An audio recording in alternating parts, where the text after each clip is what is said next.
Hello, friends. Welcome to today's daily devotion. I'm Kerry Wood, pastor of the Goldston Methodist Church, and we are now in Holy Week.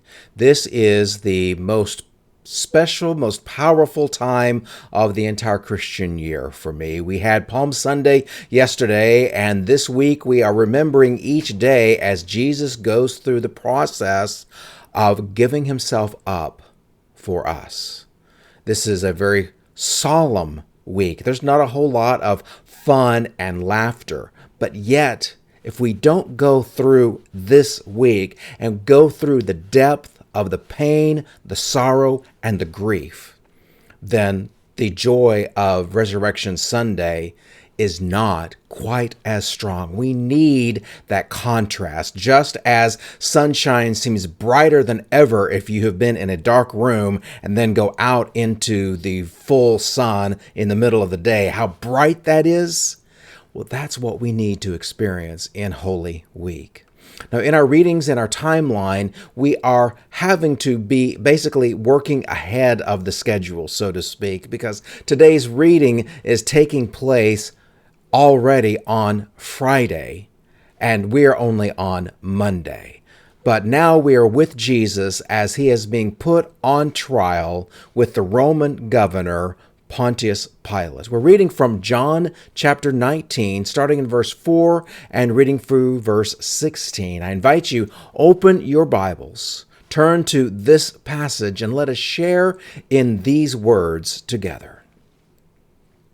Once more, Pilate came out and said to the Jews gathered there, "Look, I am bringing him out to you to let you know that I find no basis for a charge against him." When Jesus came out wearing the crown of thorns and the purple robe, Pilate said to them, "Here is the man." As soon as the chief priests and their officials saw Jesus, they shouted, "Crucify! Crucify!" But Pilate answered, "You take him and crucify him. As for me, I find no basis for a charge against him." The Jewish leaders insisted, "We have a law, and according to that law, he must die because he claimed to be the Son of God." When Pilate heard this, he was even more afraid, and he went back into the palace. "Where do you come from?" he asked Jesus, but Jesus gave him no answer. "Do you refuse to speak to me?" Pilate said. "Don't you realize I have power either to free you or to crucify you?" Jesus answered, "You would have no power over me if it were not given for you from above. Therefore, the one who handed me over to you is guilty of a greater sin."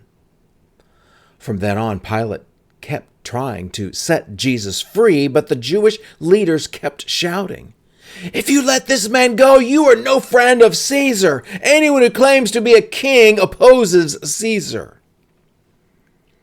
When Pilate heard this, he brought Jesus out, and he sat down on the judge's seat at the place known as the stone pavement, which in Aramaic is Gabbatha.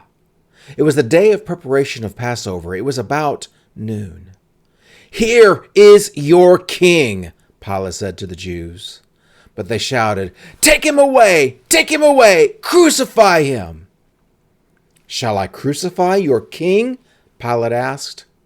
"We have no king but Caesar," the chief priest answered.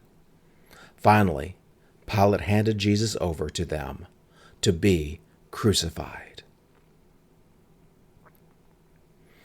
I told you there was no laughter, no fun in this week's readings.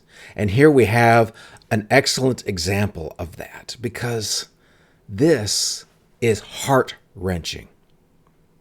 You have Pontius Pilate, who has been appointed the governor over Judea, and this is no picnic in the park.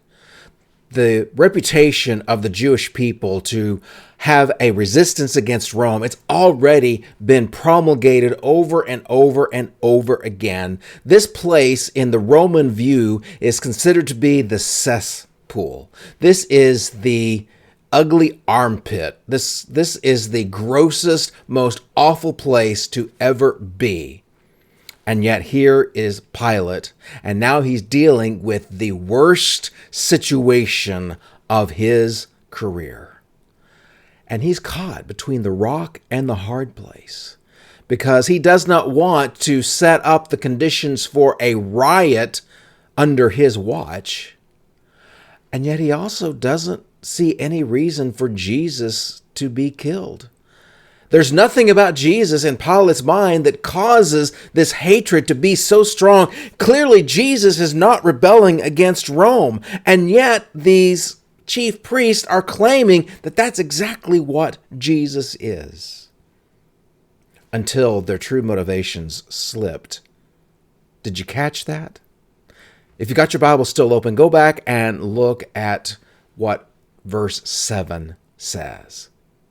It says, the Jewish leaders insisted, we have a law, and according to that law, he must die because he claimed to be the Son of God. In other words, this is not a political thing for Rome at all. This is all about the Jewish faith and different interpretations of what the Jewish faith is all about. They don't want Jesus because they consider him to be blasphemous against their faith.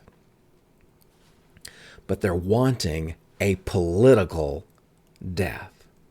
You see, the usual way that Jews would deal with blasphemy is by stoning a person to death. And you see examples of them doing exactly that all throughout the scriptures, both in the Old Testament and also in the New Testament. But here, they're not wanting to stone Jesus. They want him hung on a Roman cross. They want more than just bruises and beatings. They want exorbitant pain. Their hatred against Jesus is so great. Pilate is looking for a way to free Jesus, and he sees no way to do it. And Jesus even reminds him, says, look, your power is only because you have been appointed to this position. Now, there's a double entendre there when he says, you have no power over me if it were not given for you from above. Because Pilate's above is Caesar from an earthly perspective, but is also from God in a heavenly perspective. God is the one who created government, and all government is formed through God's willingness to let that government be there. Now, a government can choose to behave in an evil and horrible manner, and the Romans often did, but that didn't change the fact that God allowed them to be in power at this time. And so Jesus says, it's the people who want me killed that have the greater crime. They are the ones who handed me over to you. We often wonder, okay, whose fault is it? Well, it's everybody's fault. It's the Jewish chief priests and their officers. It is Pilate and his soldiers. And it is you and me who are responsible for Jesus being where he is in this passage. My friends, we need Holy Week to remind us Jesus paid it all. And I'll see you tomorrow for our next daily devotion.